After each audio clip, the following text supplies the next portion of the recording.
Eh bien bonjour, bienvenue dans cette nouvelle vidéo. Là ça va être une vidéo unboxing, mais unboxing un peu bidon, vous allez voir, il n'y a pas grand chose dans le carton en vrai, donc mais bon, c'est surtout la suite qui m'intéressait de vous montrer. Ça c'est un petit colis que j'ai commandé chez Huntahouse parce que je voulais, vous allez voir ça tout de suite, je voulais du papier carton, voilà. Donc j'en ai plein, je suis content. Donc, ah non, il y a autre chose.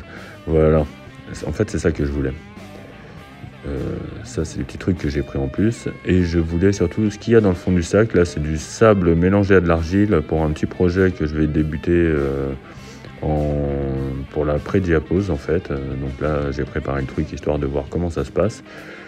Donc comme toute commande chez Huntahouse, il y a une fourmi offerte. Donc là j'ai pris une...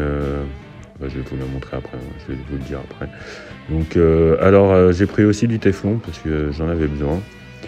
Enfin j'en avais plus surtout, pas forcément besoin mais plus. Et j'ai voulu tester leur Blue Sugar, donc un petit liquide sucré que j'ai mis à mes fourmis et elles en raffolent en fait, elles se jettent dessus. Donc c'est quelque chose que je reprendrai. Je sais pas exactement ce qu'il y a dedans, ça je vais regarder, mais en tout cas ça fait 2-3 jours que je leur mets et elles sautent dessus.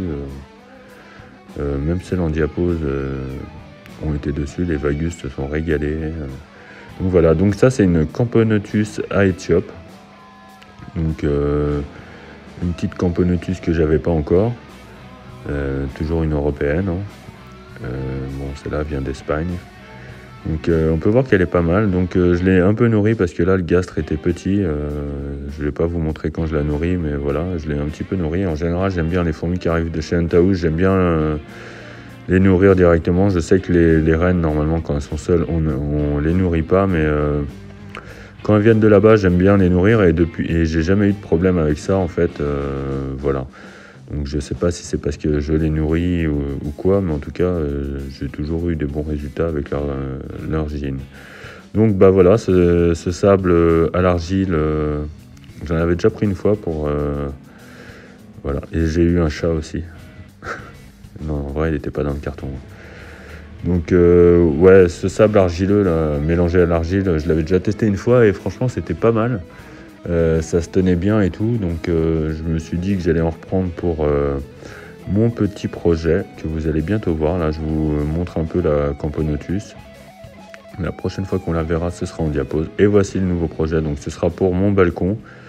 Un aquarium dans lequel j'ai fixé une plaque en verre dans le fond qui sera remplie de sable à l'argile. Dans le fond j'ai mis un exclavator, je crois que ça s'appelle. C'est une espèce de terre qu'on humidifie et en séchant ça devient assez dur. Donc les fourmis pourraient creuser dedans. Il y a 1 cm d'épaisseur, donc si jamais elles ont envie de creuser, elles creuseront. Et là on peut voir dans le fond du bac, moi je vous fais un petit coucou.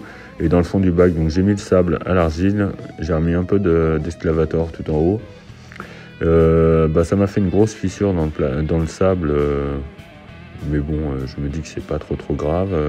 J'essaierai de le faire tomber avant de mettre les fourmis. Là, les fourmis, je les mettrai que après la diapose. Donc, ce sera des Lasus SP noir que je n'ai pas encore, mais qu'un ami va m'envoyer quand il faudra me l'envoyer.